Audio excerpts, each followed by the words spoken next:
Good morning, students. As you have read about the accounting concepts, I hope they are clear to you.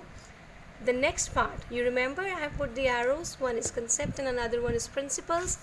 Next part is accounting principles. We have in our syllabus 11 accounting principles, which I'll try to explain you one by one. The very first principle is business entity principle, business entity concept. This has been already discussed with you that what is business entity concept. In this concept, beta, we take business as a separate identity from its owners, from its members. Clear? Business has a separate identity. Business is a separate being from its owner. Transactions are in your books of accounts. Whenever you are going to record transactions, which we are going to teach you in your later chapter, you will always think yourself as a business. Okay, so transactions and accounts are recorded from the business point of view and not from the owners. Owners are outsider. That's why we are taking capital as a liability. This question already I have asked you in your test also. Capital is a liability. Why? Because of this concept, business entity concept. We consider owners as outsiders because they are different being. Business and owners ये दोनों अलग अलग इंसान हैं in the eyes of law.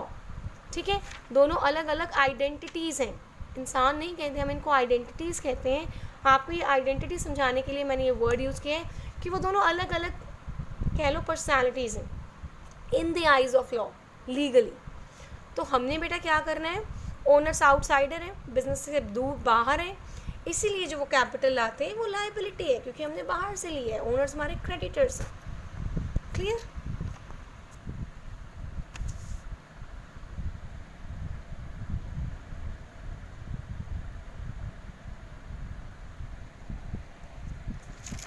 Further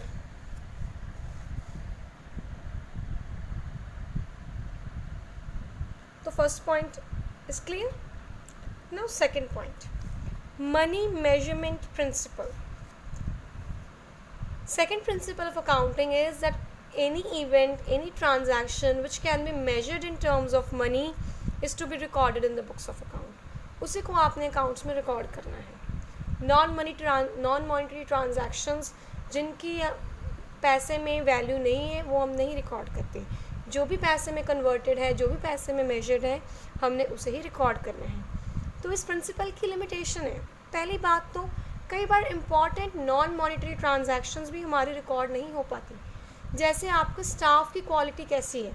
staff is playing very important role in the business but we have to ignore that. Second, value of money is considered static. ये मैंने आपको समझाया था ना कि अकाउंट में आपने जब भी रिकॉर्ड करना है जो उसका रेट है उस पर रिकॉर्ड कर दिया. अब 10 साल तक आप उसी रेट पे चीज़ को लेके जाओगे. Means change in monetary value is not going to be considered कि आज चेंज आया है, आज ही वो रेट की नहीं है, वो हम इसमें नहीं कंसिडर कर पाते. तो ये इसकी लिमिटेशन है.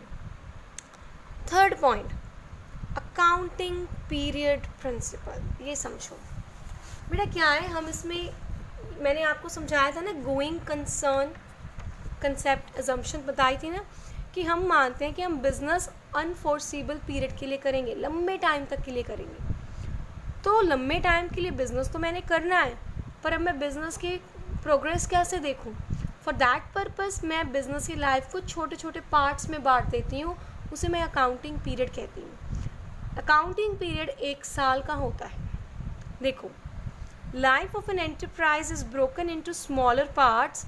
छोटे पार्ट्स में उसकी लाइफ को डिवाइड कर दिया हमने ताकि उसकी परफॉर्मेंस को हम देख सकें. एक साल बाद हम जज करते हैं. कहाँ से जज करते हैं? हमारी फाइनेंशियल स्टेटमेंट से, हमारे profit and loss account, balance sheet से जज करते हैं कि हमारा बिजनेस कैसा चल रहा है. So life of an enterprise is broken into smaller part so that it performance can be measured at regular interval. In order to measure its performance at regular interval, we are dividing its life into smaller parts, say one year. Why? So that management can get important information from time to time in order to take decisions. So this thing is based on which concept? Going concern concept. Now, properly, the life of an enterprise broken into smaller period known as accounting period. This is a very important 1-mark question. What is an accounting period? The life of an enterprise divided into smaller parts, and that smaller parts are accounting period. At the end of accounting period, we prepare income statements and balance sheets to know the result. And these accounting periods are mostly of 1 year, usually from 1st April current year to 31st March next year. Next principle is full disclosure principle. Fourth principle is full disclosure principle. Here they say that accounting statements must give full information, complete information, which make the information understandable, meaningful.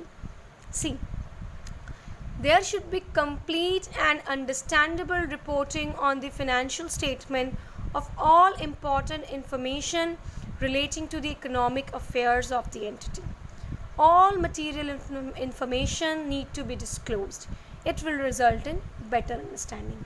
Material word means important. पूरी information आपकी financial statement में disclose करनी चाहिए. There should not be any important information intentionally hidden, then that will be considered a fraud. Okay, so your financial statements must give all the important information relating to economic affairs, means financial matters of the business. Clear? Further, next point, 5th point, materiality principle. Now, materiality principle means full disclosure तो clear कि सारे information दो. Materiality means the important information. Now what is important is differs from person to person और from enterprise to enterprise. तो material यार mean बेटा the information which will affect the decisions of the stakeholders, those who are interested in the business. तो जो information उनके लिए important है वो बिजनेस में, वो आपकी फाइनेंशियल स्टेटमेंट्स में डिस्क्लोज हो. That is materiality principle. मैंने सीधा हिंदी में समझाया आपको कि जो इन्फॉर्मेशन सामने वाले के डिसीजन को इफ़ेक्ट करेगी, मीन्स उसके लिए इम्पॉर्टेंट है, वो इन्फॉर्मेशन आपकी स्टेटमेंट को ज़रूर डिस्क्लोज करनी चाहिए. क्लियर? समझ लगी थोड़ी थोड़ी बात? तो जैसे मैं एक एग्जांपल देती हूँ आपको. जैसे एक तो बिज़नेस है 15 करोड़ का, एक बिज़नेस है 10 लाख का. अब एक ट्रांजैक्शन है 2.5 लाख की कह लो चलो. अब जो 15 करोड़ वाला है उसको वो 2.5 लाख की ट्रांजैक्शन में कम इंटरेस्ट है, उसके लिए वो मटेरियल नहीं है, इम्पॉर्टेंट नहीं है. पर 10 लाख वाले बिजनेस के लिए वो 2.5 लाख की ट्रांजैक्शन इम्पॉर्टेंट है. तो means materiality depends upon the nature of the organization, scale of the business and the needs of the users, those who are going to use that in financial statements. Okay, तो देखो ये point अब क्या कह रहे हैं. Materiality principle refers to relative importance of an item or an event. Relative means different. किसी के लिए कौन सी चीज़ इंपॉर्टेंट है, किसी के लिए कौन सी, ये इस लाइन का मतलब है. An item should be regarded material if there is a reason to believe that knowledge of it would influence decision of an investor. एक आइटम को इम्पॉर्टेंट तभी देंगे जब हमें पता है कि इसकी नॉलेज से मेरा डिसीजन इफेक्ट होने वाला है, किसी इन्वेस्टर को उससे फ़र्क पड़ने वाला है. एग्जाम्पल मैंने वही जो भी आपको समझाई है कि 2.5 लाख की ट्रांजैक्शन का 10 लाख वाले और 15 करोड़ पे क्या इफेक्ट पड़ता है.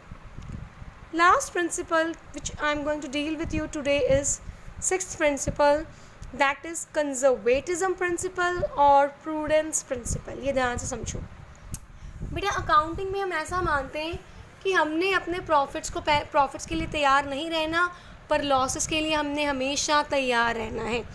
इसीलिए तो हम लोग वो डेप्रिसिएशन वगैरह लगाते हैं, है ना, वो पैसे जमा करके रखते हैं. तो देखो, do not anticipate a profits को ना एंटिसिपेट करो, जब अर्न करोगे तब देखना. But provide for all possible losses, but losses के लिए हमेशा प्रिपेयर रहो, ताकि अगर कोई लॉस हो जाए आपके पास पैसा हो और आपका बिजनेस अफेक्ट ना हो. It takes into consideration all possible losses but no prospective profits. You don't have to consider profits, but you have to be prepared for all the possible losses. It ensure that the financial statements are not misleading. ये आपको ensure करते हैं कि आपकी financial statements misleading ना हो. ठीक है. अब ये क्या है, जब आपने बेटा आपने मतलब अगर ऐसा ना सोचा होता तो आप प्रॉफिट्स पे गैस करके लिखी जाते कि हाँ इतना प्रॉफिट होगा, इतना होगा, इतना होगा. अभी वो हुआ नहीं है तो आपकी financial statements will be misleading. उसको मिसलीडिंग से बचाने के लिए इन्होंने कहा है कि प्रॉफिट्स को नहीं दिखाना जब तक वो नहीं होती, पर लॉसेस के लिए तैयार रहना है, उसे शो करना है कि ये लॉस हो सकता है.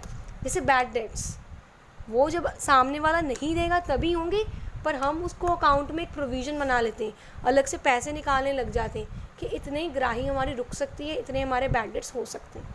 तो वो इस कंसेप्ट पे बेस्ड है, कंजर्वेटिज्म पे. ठीक है. यहाँ पे एग्जांपल दिया है कि हम लोग क्लोजिंग स्टॉक को लोअर वैल्यू पे दिखाते हैं.